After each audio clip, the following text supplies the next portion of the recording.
Daniela Barragán, buenas tardes. Hola, hola Julio, muy buenas tardes Arnoldo, Temoris, muchas gracias por la invitación otra vez, ya le estoy quitando acá el lugar al maestro Arturo Rodríguez. Lo andamos, anda en otras tareas y anda en muchas actividades, pero siempre con el gusto de que estés con nosotros, Daniela. Yo le de cuido el verdad. changarrito. Sí, tú le cuidas el changarro. Arnoldo Cuellar, buenas tardes. No, pues, hola Julio, buenas tardes.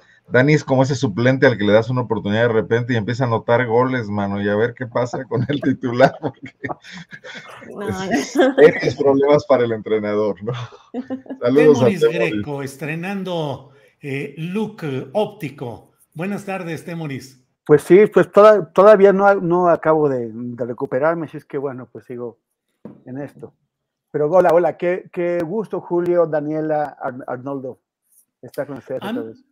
Gracias. A mí se me hace que de los cuatro, a mí me da la idea de que Arnoldo es quien sí iba a pijamadas. Arnoldo, ¿ibas a pijamadas y cuál recuerdas así especialmente? Pum, pum, pum. Micrófono. Te digo que ya más grandecito. Ya sí, más grandecito. Oye, a ver, eso ya está más complicado, Arnoldo. En Guanajuato acaba de pasar esta fiesta del Viernes de Dolores. Entonces la costumbre era, y bueno, pues, es una ciudad universitaria, pues, que el jueves en la noche te amaneces para ir a esta fiesta donde intercambias flores y la gente llega ahí todavía con algo de aliento de la noche anterior. Entonces esa era una buena pijamada, por ejemplo, cuando estudiábamos, ¿no? Daniela, ¿pijamada? ¿Has participado en alguna? ¿Recuerdas alguna? Pues con las amigas, para echar chisme, pintarnos las uñas y todo eso. Esas eran las pijamadas de comadres, pues. ¿De caguamas no? Sí, también. ¿Qué? Pero no lo quería decir. Pues no, sí. Puro spa, pero ya le añadieron las caguamas. Eso. Temoris, ¿pijamadas? ¿Sirven de algo las pijamadas? Pues yo con gente buena onda, porque esos que se estaban juntando en San Lázaro, la verdad les hicieron el favor de desactivarle su pijamada, así a poner muy fea.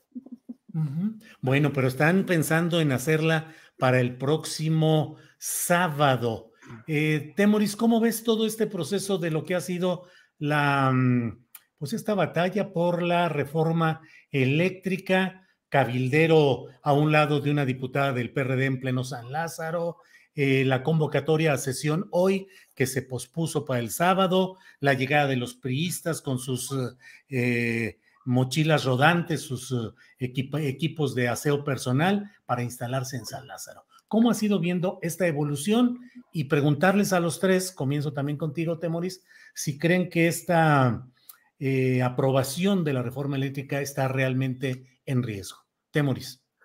Pues mira, me voy sobre el tema de lo del cabildero famoso, Paolo Salerno. Estaba viendo la sección de chismes políticos del Universal bajo reserva.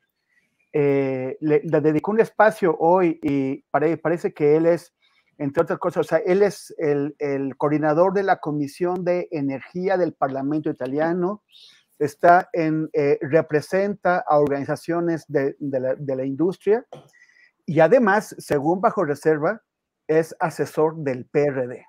Y esto sí me llamó un montón la atención. ¿Qué son los cabilderos? Porque yo creo que mucha gente no lo tiene tan presente.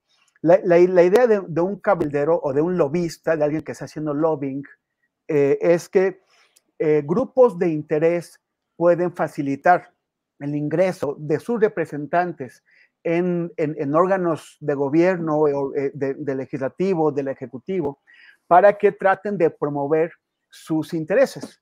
Y la manera de promover esos intereses, pues en principio sería pues explicando por qué tal industria tiene razón en tal posición, pero con frecuencia lo que hacen en realidad es tráfico de influencias.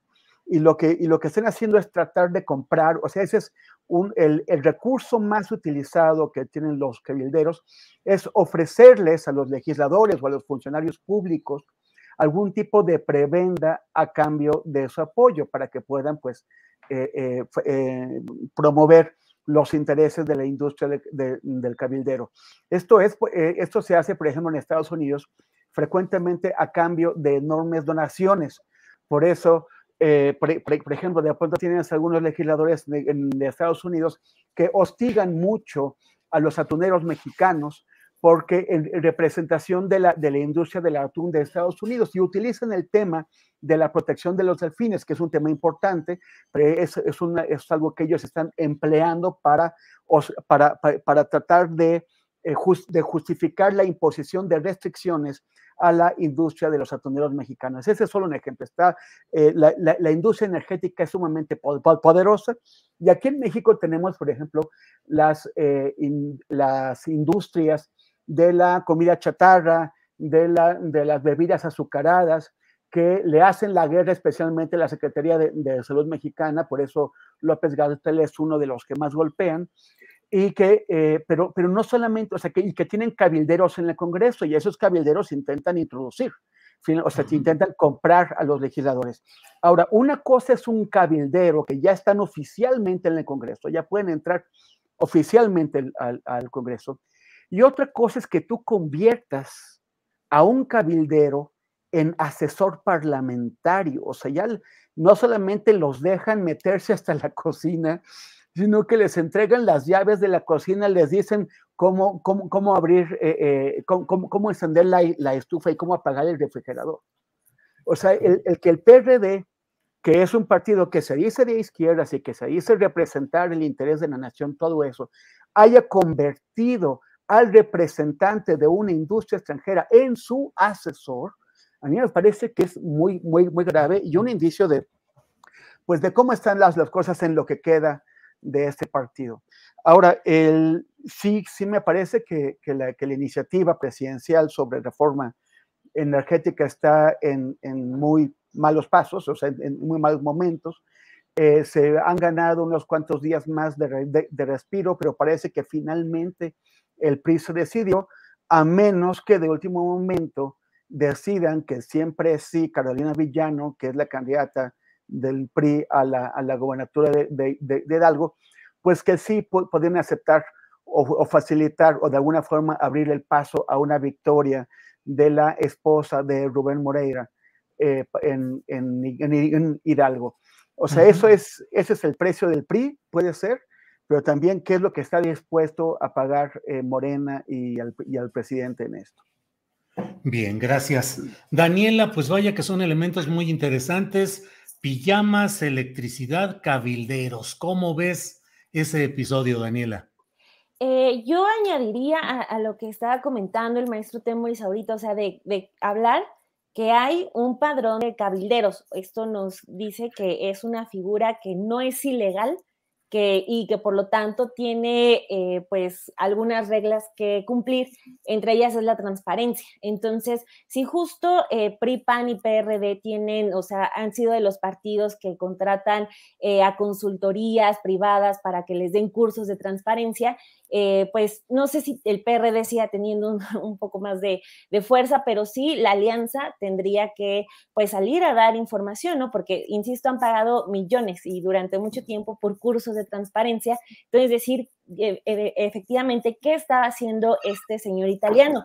Otra cosa es que el dato tampoco es menor, que este señor Paolo Salerno participó en la elaboración de los 12 puntos que PRI, PAN y PRD están negociando con Morena, y de los cuales Morena ya aceptó 9. Entonces, la importancia que tiene en la negociación es importante, porque justo es lo que se va a votar. Morena tiene que aprobar sí o sí la reforma que mandó el presidente, y pues se están negociando los puntos que elaboró este señor junto con otras personas, y que pues también podríamos decir si son gran parte de los puntos que puso sobre la mesa pues Claudio X González, que es el impulsor de esta coalición del PRI, PAN y PRD. Entonces yo creo que tienen que hablar pronto, en lugar como de estar saliendo en los trascendidos de los diarios, estar enterándonos por ahí que los colegas de la fuente del Congreso lograron tomarle una foto a este asesor entre las curules de los perredistas. Yo creo que en lugar como solamente de dejar que pase esta lluvia de críticas, estos partidos, si realmente quieren ser una oposición progresista, si realmente, como lo tienen en sus estatutos y lo dicen en sus campañas, que abogan por la transparencia, que el gobierno de López Obrador es el más opaco, pues tienen que explicar bien qué está haciendo este personaje. ¿Qué otra cosa? O sea, él es el que se encontró. ¿Cuántos más habrá en estos partidos que pues se sentaron a elaborar esos 12 puntos que Morena pues tiene que negociar, no le queda de otra? Entonces sí, ojalá hablen pronto porque no es un dato menor. Gracias, Daniela. Arnoldo, pues el tema a discusión es desde luego la reforma eléctrica, pero la presencia de los cabilderos ha puesto sobre la mesa algo que existiendo, teniendo legalidad, formalidad, pero sin embargo enturbia, digamos, el debate político en estos momentos. ¿Qué opinas de todo este tema, Arnoldo? Es una muestra definitivamente de lo que está ocurriendo ahí, es un síntoma a lo que nos enfrentamos como país con el tema de la reforma o de esta contrarreforma de la reforma neoliberal en el sector eléctrico.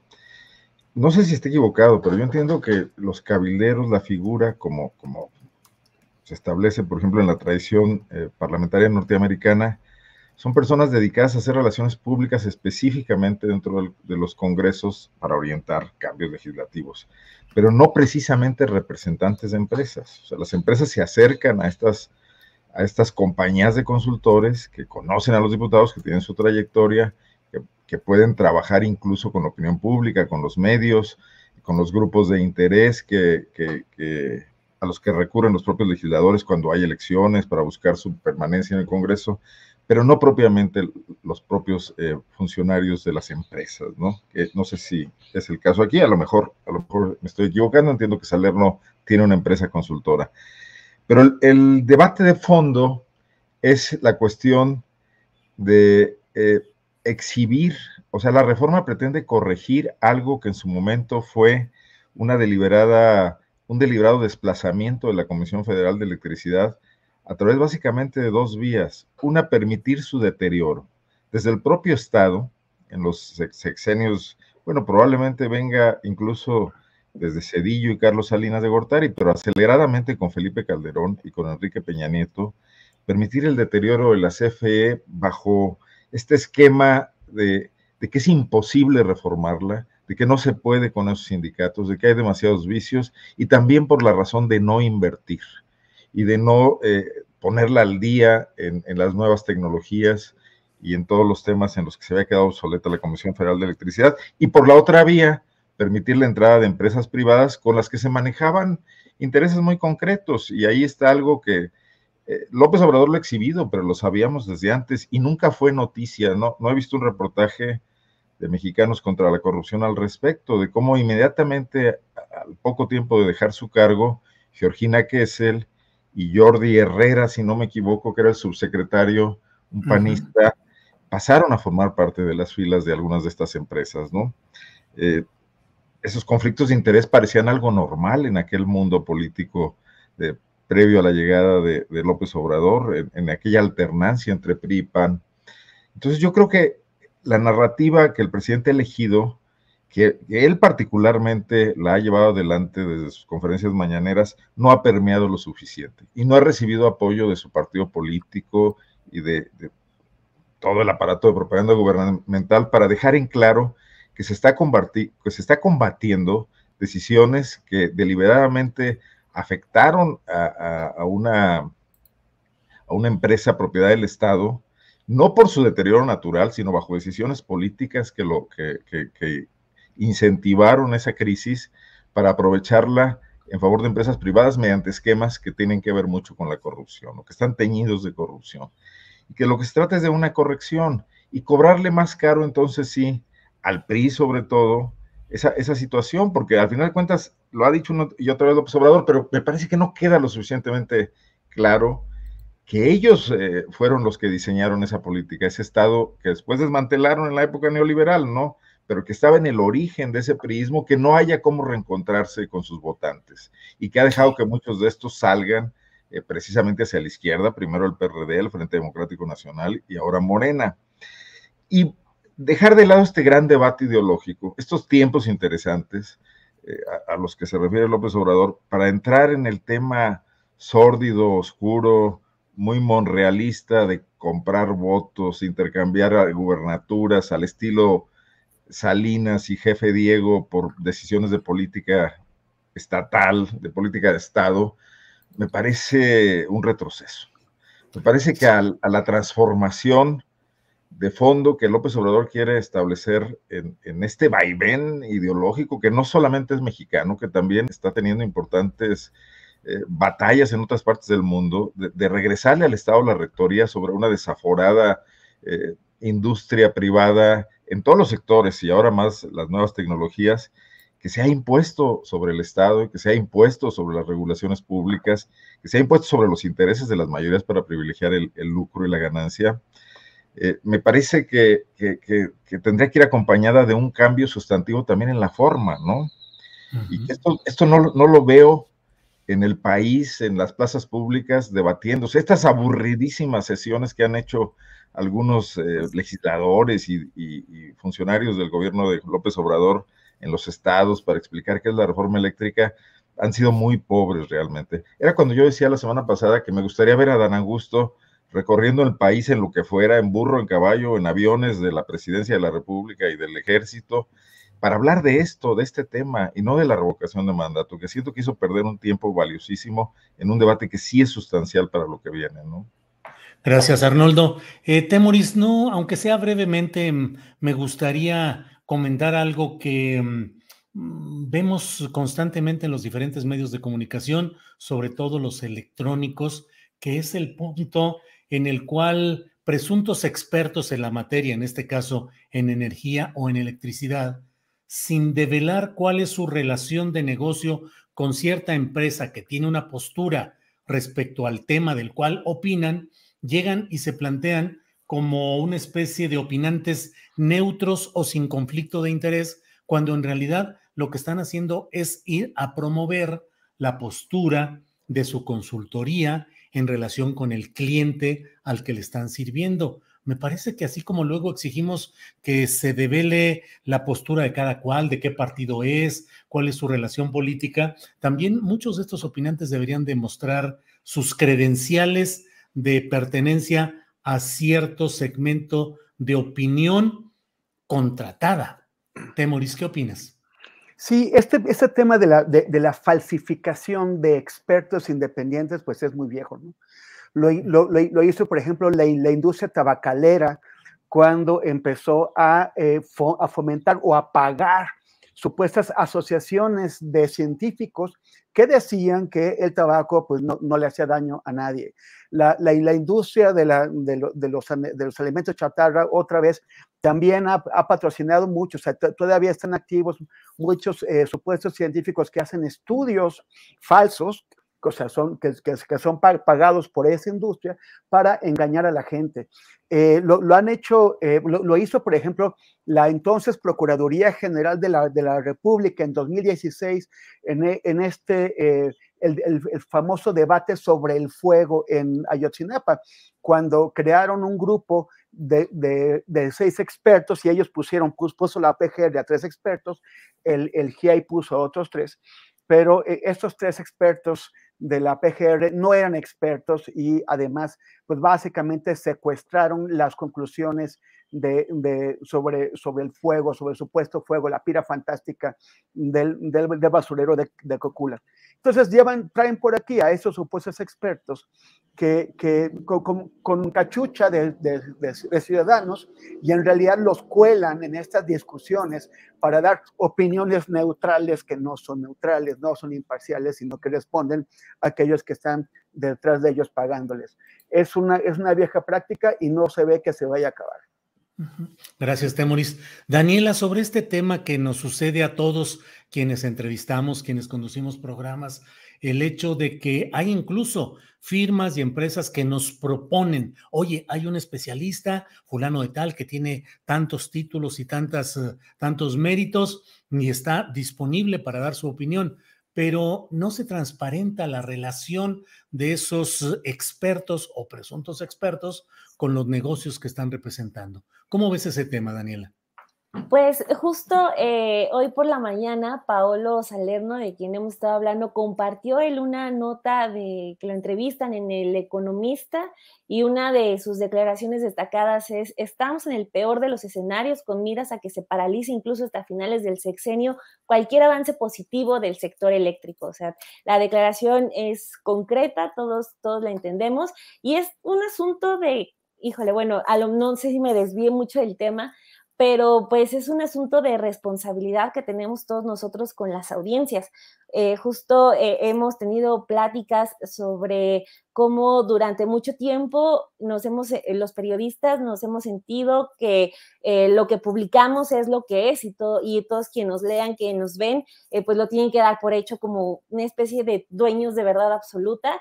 Pero al momento, por ejemplo, de ya estar en espacios como los de YouTube, pues te das cuenta que la respuesta que tienes de la gente es inmediata, o sea, y tienes que leerla, porque si no la lees y te sigues aislando, pues estás por completo perdido. Entonces, justo por ese vaivén que ya tenemos con la audiencia tan cercano, pues es como pues revisar hasta doble vez las fuentes, ¿no? Seleccionarlas muchísimo mejor, porque incluso eso ha sido también motivo de leyes que nunca han pasado por parte de los medios de comunicación, hasta de diferenciar: esto es información, esto es opinión. Apenas con estas leyes de telecomunicaciones había un apartado de derechos de las audiencias en las que decía que los medios pues tenían que estar obligados a diferenciar esa información justo por respeto a la audiencia. Obviamente no pasó, también tenía muchas complicaciones, fue muy polémica, se decía si afectaba el derecho a libertad de expresión, pero, o sea, sí puso en ese momento, no recuerdo exactamente el año,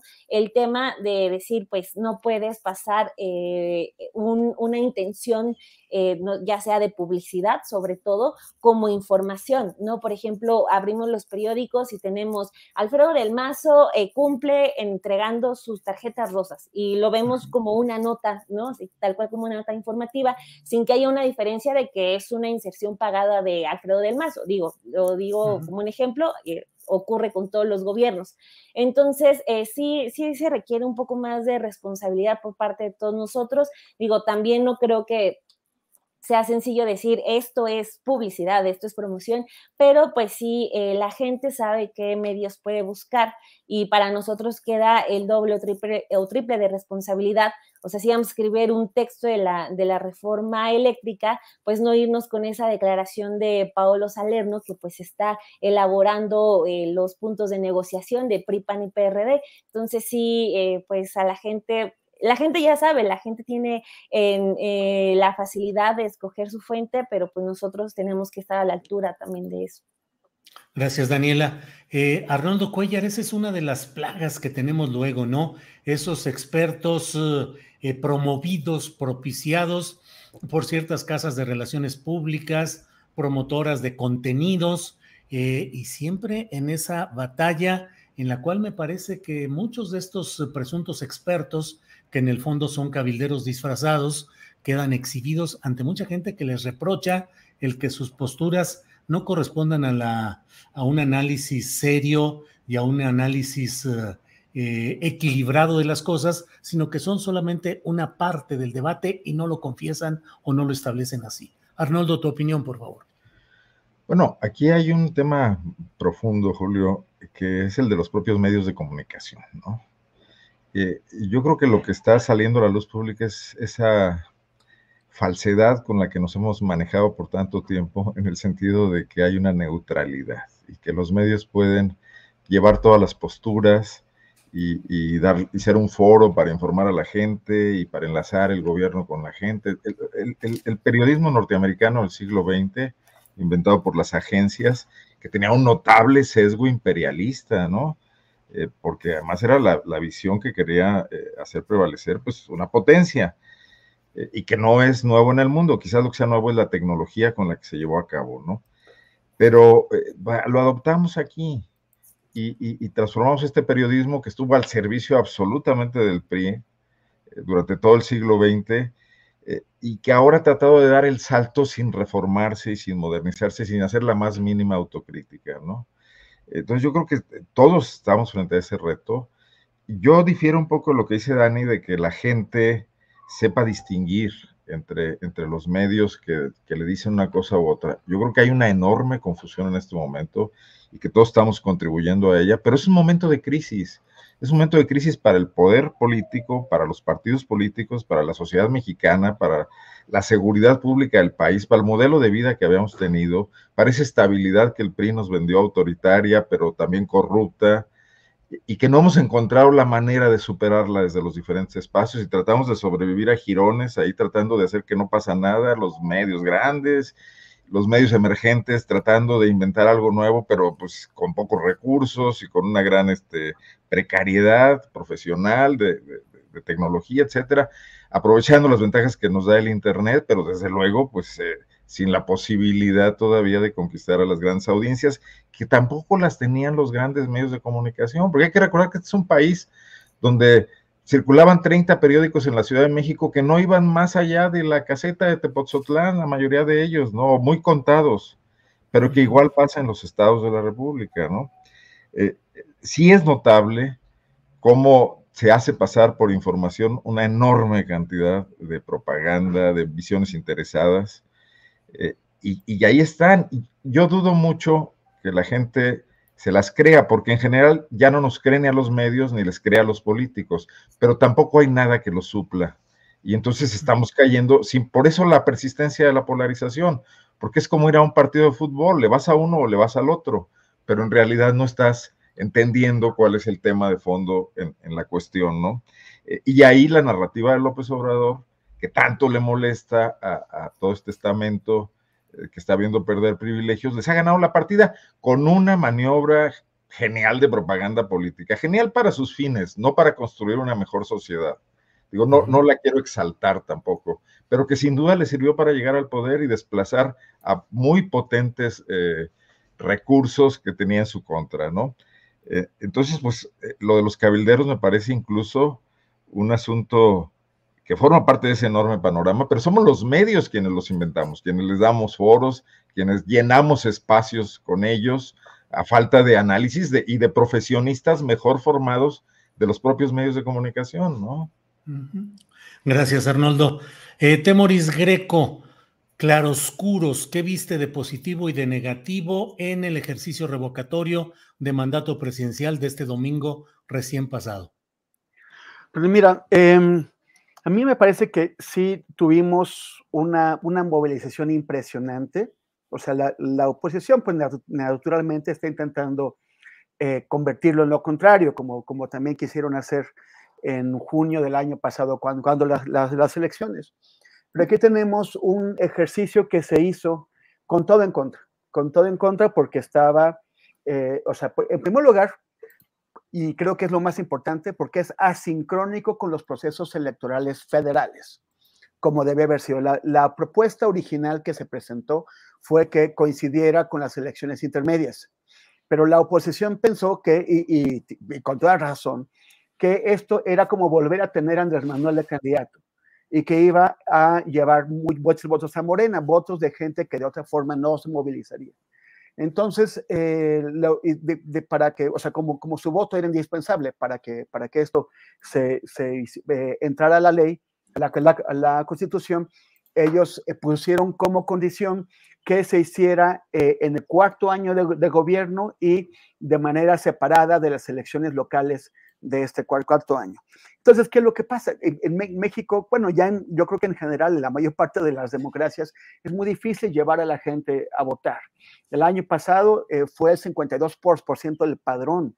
Y ningún partido solo, y aquí o sea, quienes estaban promoviendo pues solamente el partido del gobierno y sus aliados, ningún partido solo tiene la capacidad de llevar a las urnas al 40% del electorado.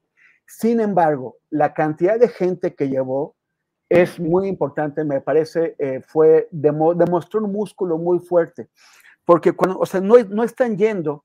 Están intentando compararlo con la gente que votó por Andrés Manuel en el 2018, que fue el 53% de los que votaron. Pero aún así, no se compara, porque ahora no fueron, solamente fue la gente más convencida. Los López Obradoristas de hueso colorado. No fueron los que tienen alguna duda, pero igual voten por Andrés Manuel. No fueron los que voten por Andrés Manuel para votar contra el PRIAN, o aquellos que sí son Andrés Manuelistas, pero en realidad no van a ir a votar si no ven una razón importante para ello.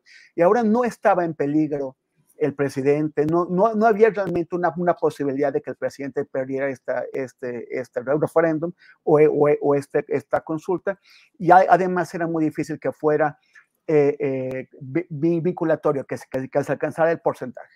Entonces, muchas personas no fueron a votar, y sin embargo, tienes en 15.157.000 personas, creo que fue el número final, que van a votar, porque ese es el piso electoral que tienen Andrés Manuel, o sea, es el voto duro. A partir de ahí solamente le queda crecer. Y eso es algo que sospechábamos analistas y estrategas electorales, pero ahora tenemos una medición sólida, una medición clara de cuánto es. Esos 15 millones de votos, pues son bastantes más, o sea, que es el voto duro, es el piso mínimo, es lo menos que puede tener Andrés Manuel. Es bastante más que lo que tuvo Anaya con sus 12 millones y Meade con sus 9 millones. Entonces, yo creo que para la oposición también es una manera de medirle el agua a los camotes, literalmente, porque se dan cuenta ante qué están. Si en esas condiciones Andrés Manuel pudo sacar a tanta gente, ¿qué es lo que puede hacer cuando tengas al INE volcado a llamar al voto de la gente, cuando los partidos estén gastando millones y millones y millones en propaganda, y cuando haya pues un ánimo de que sí se decide algo verdaderamente importante? Ahora, la gran pregunta también para todos, y esto no se definió en la consulta, es este voto duro de Andrés Manuel, ¿se puede compartir o se puede traspasar a otro candidato? O sea, si es Claudia Sheinbaum, Marcelo Ebrard, Ricardo Monreal o Adán Augusto, ¿podrán movilizar al voto de la gente? Sobre todo porque el presidente pues deberá observar en 2024 una actitud pues más distante con la propaganda que la que tuvo ahora. Esa es una de las grandes dudas.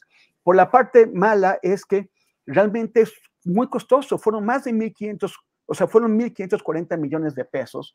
El INE estaba pidiendo más de 3.000 millones de pesos, que se hubieran podido compensar si consulta se hubiera realizado en paralelo con un proceso electoral federal.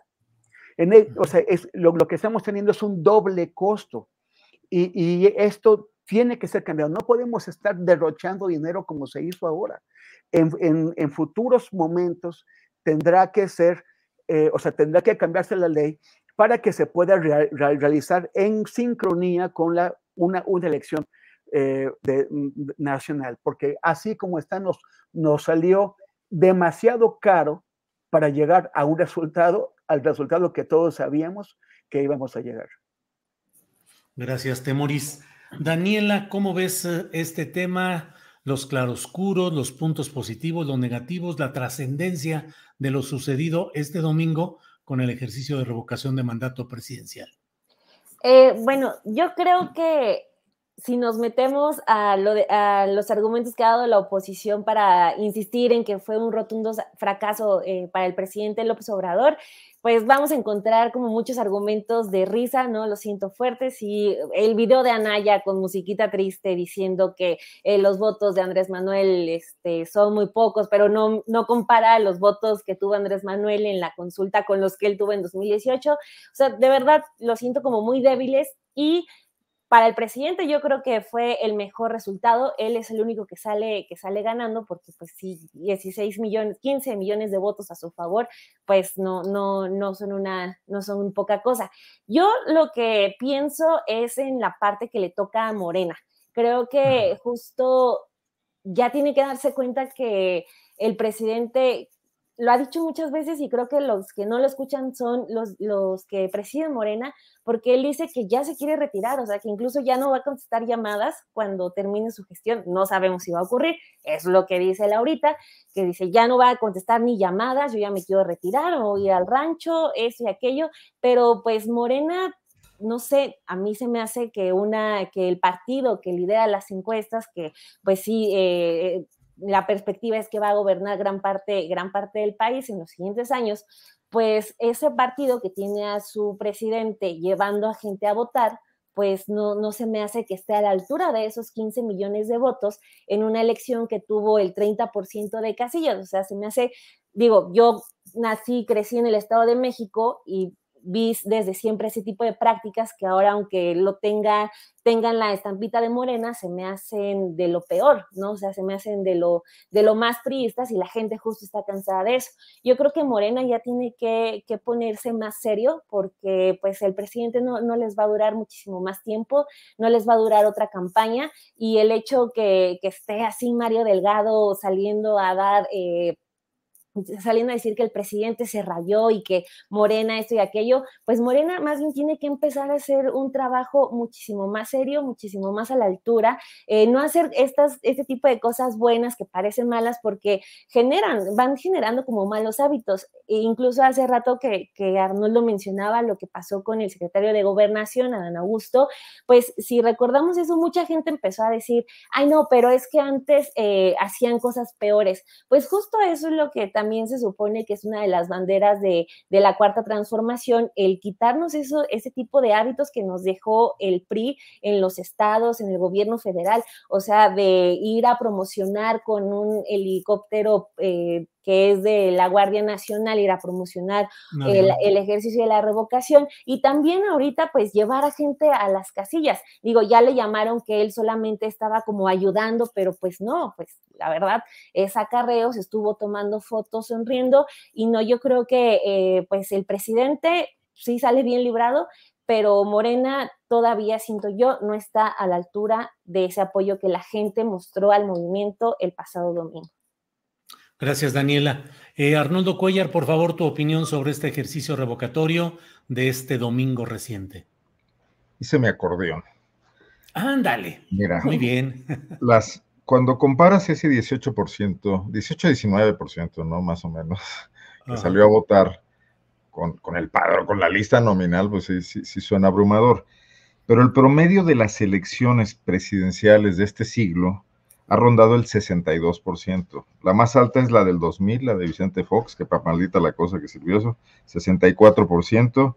Y la más baja es la de Calderón, 58.5%. Las elecciones intermedias, a lo que se parecería más este ejercicio, incluso con el menor número de casillas, han rondado en el siglo XXI el 41%. No, perdón, el 46.5%, sí. 46.5%, siendo la más baja la del 2003 con 41% y la más alta la última, de 2021 con el 52%. Cuando compares esas dos cifras con el 18%, tienes que no son tan pocos los que salieron a votar el pasado domingo. O sea, es la tercera parte del promedio de una elección presidencial y es la mitad, casi la mitad del promedio de una elección intermedia, ¿no? Me parece notable, y no por López Obrador, no por el INE, sino por esa gente. Ahora sí que haya sido como haya sido, yo entiendo que pudo haber mucho acarreo en Chiapas, en el Estado de México, en Oaxaca quizás, como son los usos y costumbres de quienes querían quedar bien con el presidente, incluso los gobernadores de otros partidos políticos, y lo que pasó en Guanajuato, donde fue a votar un 9%, notable para ser una entidad con las características ideológicas y políticas, o en Nuevo León, en Querétaro, bueno, creo que el más bajo fue Jalisco, con otras características ahí, por Movimiento Ciudadano, etcétera, ¿no? Pero me parece que esto debe quedar como una lección para el futuro, que es notable y que los mexicanos debemos poder aspirar a que en asuntos nodales, centrales de la vida pública de todo el país, pueda pedírsenos nuestra opinión y que haya una respuesta que sí habría que revisar nada más el porcentaje que se pide para que sea vinculatorio, que es absolutamente, bueno, pues imposible de lograr con este tipo de características, de pocas casillas, de poca publicidad, etcétera. Y aún así, creo que habría temas que sí movilizarían, aunque también es un país muy diverso, ¿no? Es difícil que haya un tema que pueda unificarnos a todos, pero ahí hay una herramienta que ya pusimos a funcionar, que ya echamos a andar, de una democracia participativa que no nos limite a esas maldiciones sexenales y trianuales de padecer a una clase política que cree que recibió mandatos para hacer cualquier clase de cosas, ¿no? Que prometen una cosa y hacen otra, que venden las paraestatales, que venden al país, que luego lo tratan de recuperar, etcétera. Creo que son cosas que nos podrían consultar. Por otro lado, yo sí creo que Andrés Manuel López Obrador no requería de esta ratificación de su capital político. E insisto, porque creo que es algo que no se me quita de la cabeza, que sería muchísimo más importante lograr la reforma eléctrica en los términos en los que la ha planteado, y ojalá sea con eficacia, que esa ley se convierta después en hechos. Eso le daría mucho más fortaleza a su legado y a su gobierno. Y creo que podría aspirar a otras cosas, y creo que podría traducir también esta inquietud, que coincido en ella con Daniela, de que este capital político no es transmisible fácilmente. Bueno, también lo dijo Temoris, ¿no? A su partido político ni a los otros liderazgos de su partido. Pero el ejercicio, yo reconozco que fue notable, superó expectativas. Por ejemplo, se puede comparar con la anterior del tema de los expresidentes, y bueno, fue muy amplio la diferencia, ¿no? Bien, Arnoldo, gracias. Temoris, dentro de los análisis que se han comenzado a hacer ya con las cifras oficiales de este ejercicio revocatorio, pues hay quienes plantean que el sur fue fundamentalmente el suministrador de votos para este ejercicio, que en el norte no hay tanta pasión obradorista, por un lado. Por otro, que donde se tuvo el mayor número de votos fue en entidades con dominio de gobernadores morenistas, y donde fueron opositores fue más bajo todo esto. Esas cifras, ¿cómo las ves? ¿Crees que hay, pues sí, un México dividido, al menos regionalmente, en estas preferencias, por un lado? Y por otro, si crees que esto va a impactar a algunos de los principales precandidatos presidenciales, particularmente a Claudia Sheinbaum. Sí, yo creo que hay los distintos precandidatos, especialmente Claudia y Adán Augusto, se aplicaron en la llamada a votar, incluso a riesgo de incurrir en faltas electorales que, bueno, van a ser denunciados, y ya veremos qué es lo que pasa, si sí o si no hay algún proceso por esto.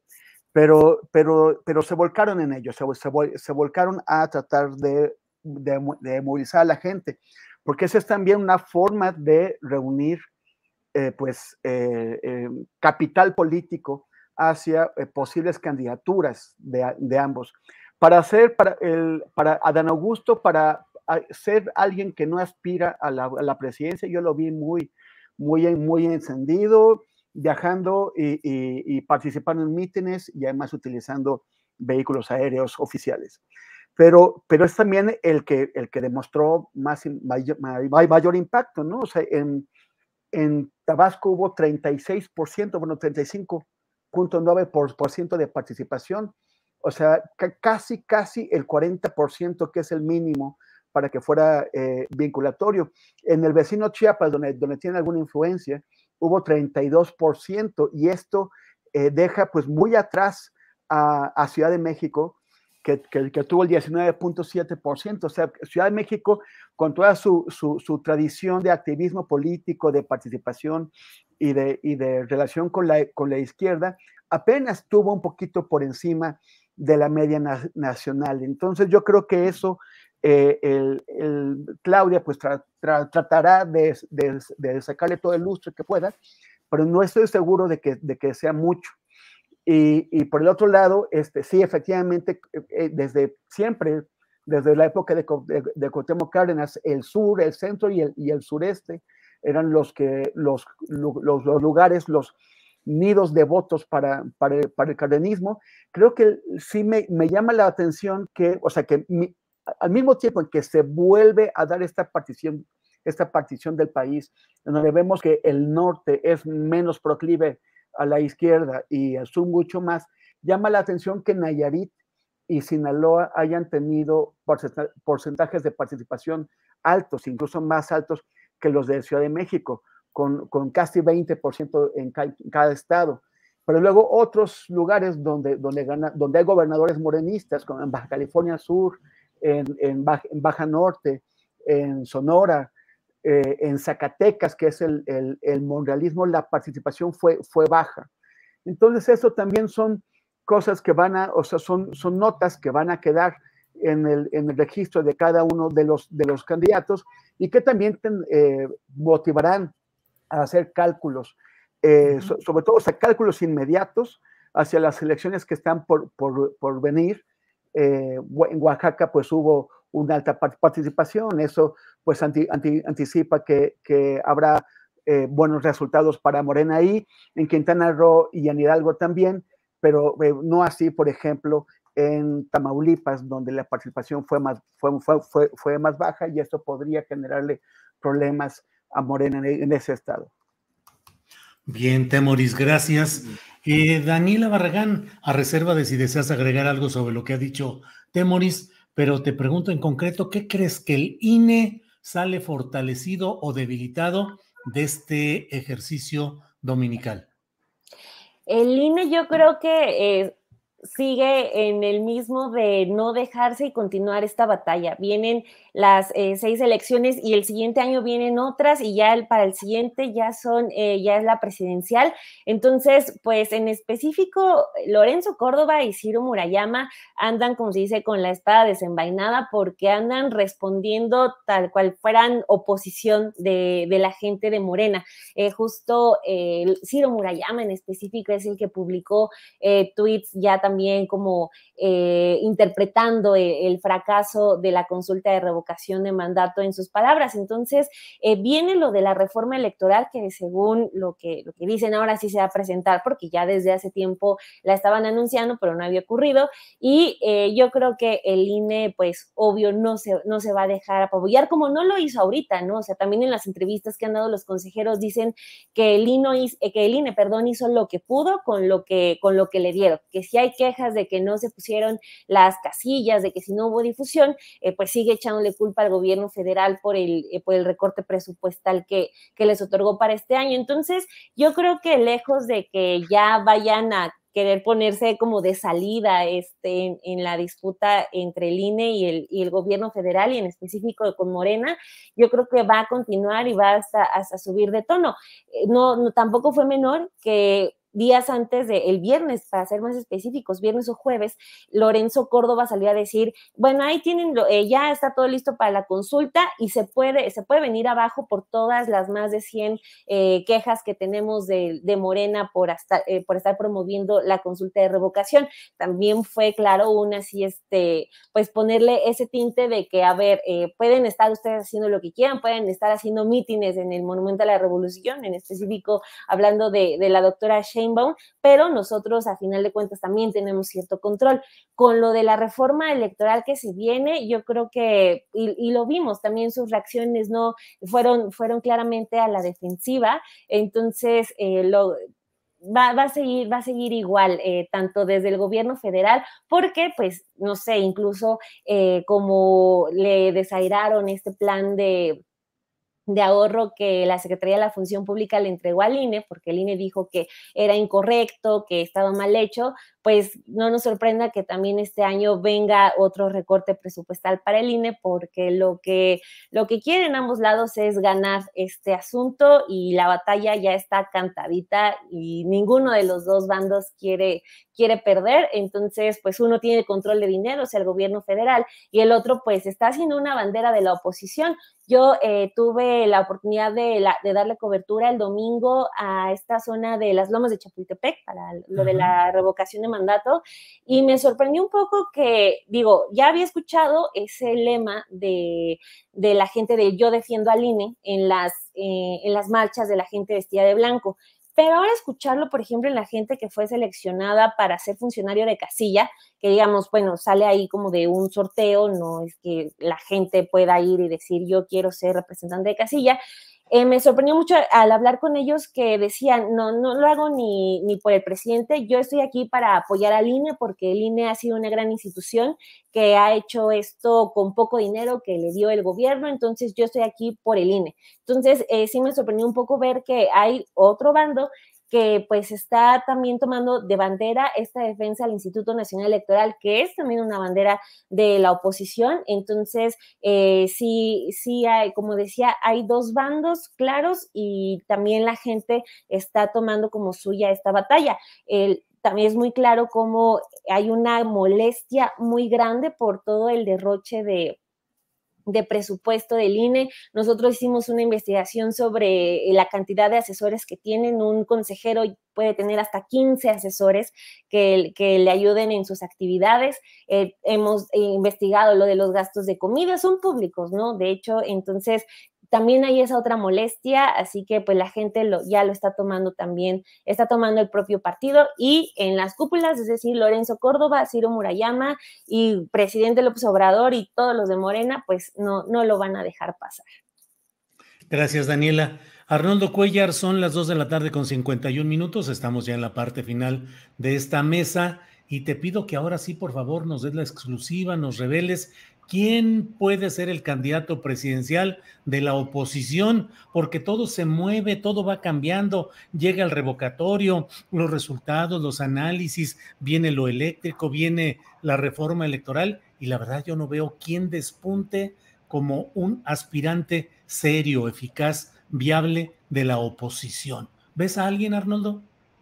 Definitivamente no. No veo ni siquiera oposición, menos candidato de la oposición. Pero mira, este joven ya no tanto, Enrique de la Madrid, se planteó en un principio romper el discurso de polarización, recorrió, quizás eso fue un error, recorrió círculos empresariales, fue a las Coparmex del país y mantuvo una postura interesante. Él decía, López Obrador llegó porque le habló a la gente de los problemas que tenía. Necesitamos atender los problemas de esta gente, hablar de esos problemas, porque López Obrador no les está dando respuesta. Entonces rompía esa lógica. Yo he visto que ha venido derivando, presionado por todo el entorno que hay anti-López Obradorista, a meterse en el juego de esa falta de imaginación de los Claudio X, de los de Hoyos, etcétera, ¿no? Desde luego, lo primero que pasó es que desde su propio partido lo torpedearon, ¿no? Alito Moreno lo vio como un peligro y lo desconoció. No digo que haya crecido nada, yo creo que Enrique de la Madrid es un académico sólido, con un hombre político, desde luego, pero ese pequeño intento de romper, digamos, ese empate cerrado, esa dicotomía, esa polarización, no prosperó. Entonces, ¿qué va a pasar con todos los partidos de oposición? Van a la polarización, van a apostarle a la postura de Alito, vamos contra la reforma para él crecer en bonos, no ante el país, porque ¿qué tiene de popular o de inteligente plantear que van contra una reforma a la que la gente no le queda muy claro qué es lo que se está cambiando? Y que quizás el discurso contrario, que es el de mantener la electricidad en manos del país, donde todavía hay una conciencia nacionalista, y al final de cuentas abaratar la energía eléctrica, lo que no ocurre, lo que está pasando en otros países, que es algo que también es un discurso que no permea popularmente, porque no todo el mundo está al tanto de lo que pasa en España, etcétera, o en la guerra de Ucrania. Bueno, pues no hace más que posicionar a Alito frente a los que quieren tomar la decisión, usurpando el espacio de los partidos políticos, lo cual también es lamentable, la renuncia que los partidos están haciendo a ese monopolio que les había dado el Estado mexicano de ser los únicos que pueden canalizar inquietudes y proyectos políticos. O sea, lo único que tienen los partidos ya lo están intercambiando para que sean élites privadas empresariales las que entren a determinar eso, a cambio de quedarse con las pizcachas de las diputaciones y las senadurías plurinominales, lo cual es absolutamente patético y vergonzoso, ¿no? Entonces, no veo por dónde vayan a resolver esa crisis existencial profunda, pero lo demás es que se profundice y que se profundice, porque este sistema necesita ser sacudido desde sus cimientos, ¿no? Incluso creo que el tema de Morena y la Cuarta Transformación no lo logró del todo, porque ya están en el juego, ¿no? Mario Delgado ha sido absolutamente inocuo para tratar de aprovechar lo que le dejó López Obrador después de la elección del 2018 como capital político de ese partido, y no hay ninguna seria postura para construir ese partido en el país, ¿no? Está en el clientelismo más elemental y con la fragmentación que heredaron del PRD. Entonces, sí, no solo veo complicado el papel de la oposición, pues también el del propio sucesor de López Obrador, ¿no? Antes de que termines, yo tengo un postrecito muy sabroso que es casi una cuestión cómica acá de la elección en Guanajuato. No sé si pueda compartir mi pantalla, si me das permiso. Adelante, claro. Mira, Guanajuato es uno de los estados más anti-López Obradoristas, un estado de una hegemonía panista total. El presidente se regodeó un poquillo diciendo que era la primera vez que ganaba Guanajuato, ¿no? Pues mira, un empresario activista cercano a Morena se dio a la tarea de grabar esto que me parece muy interesante. Déjame ver, comparto mi pantalla. ¿Ya lo están viendo? ¿En Twitter? Sí, ya. Eugenio Martínez. Este es un diputado federal panista de nombre Jorge Espadas, que se dio a la tarea de ir a las casillas a regalar tinacos para que la gente no votara. O sea, los que ya estaban formados ahí, llegaba y les decía, le regalo un tinaco, pero no vote. Cuando lo grabaron, huyó ahí graciosamente, ¿no? Su silueta es inconfundible. Y estas son algunas de las fotos de los tinacos que anduvo repartiendo en un estado donde realmente no hacía mucha falta, ¿no? Está la placa del vehículo que fue plenamente identificado y que es de un familiar suyo de los mismos apellidos, exactamente. Bien, pues entonces, postrecito adelantado, Arnoldo. Guanajuato, ¿no? Oh, sí, así es. Bien, Arnoldo. O sea, ¿y el INE no va a decir nada de esto, por ejemplo? Pues sí, ojalá. Estaba en la fila de la casilla. Wow. Fíjate. Temoris, postrecito de este martes 12 de abril, por favor. Pues unos videos que hizo Hernán Gómez Bruera con la gente que marchó en contra de la revocación de mandato, y cómo, o sea, realmente cómo quedaron enredados, porque los entrevistó y les decía que por qué se oponen a este gobierno, y entonces decían, porque está destruyendo el país. Ah, bueno, entonces usted va a pedir que le revoquen el mandato. No, que termine.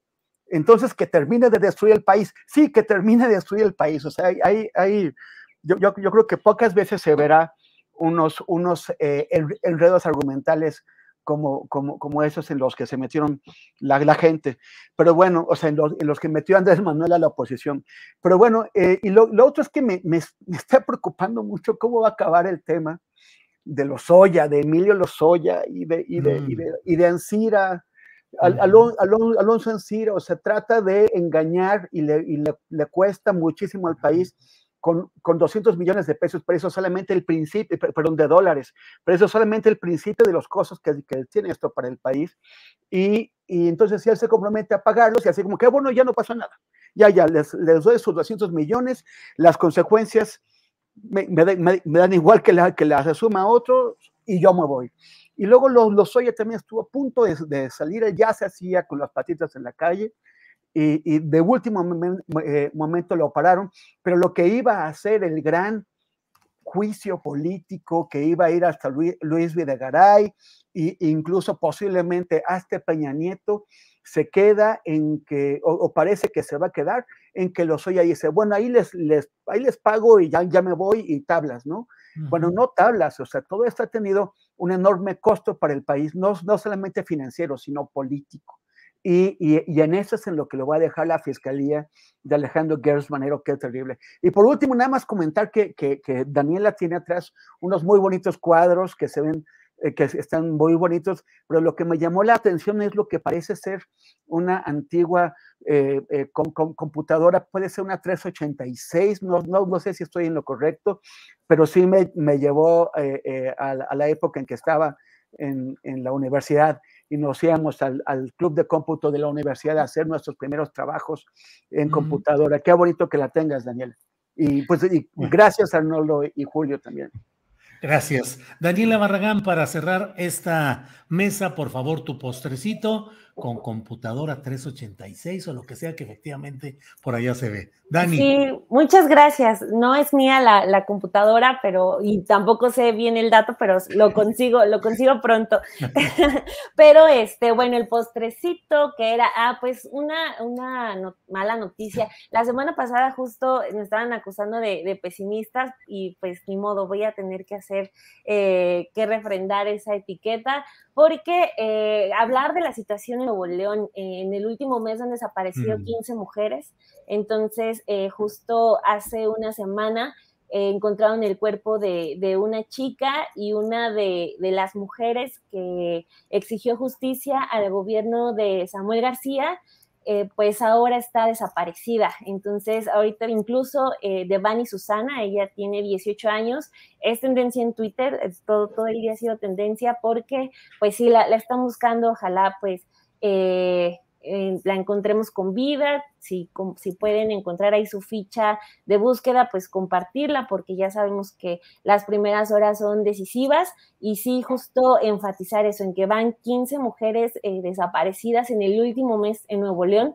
Entonces, como para hacer esta exigencia de todos, de que el gobernador pues haga menos uso de Instagram y se ponga más a trabajar. Sí, Daniela, que es una exigencia muy generalizada ante lo que está sucediendo efectivamente en Nuevo León y que es muy lamentable, muy doloroso. Bueno, pues muchas gracias a los tres participantes en esta mesa del martes 12 de abril. Así es que, Arnoldo, gracias y buenas tardes. Muchas gracias, Julio. Vamos a decir que Temoris dice que él hacía sus tareas en computadora, yo las hacía en máquina de escribir. No, ni diga nada, yo las hacía en pedazo de piedra y con cincel.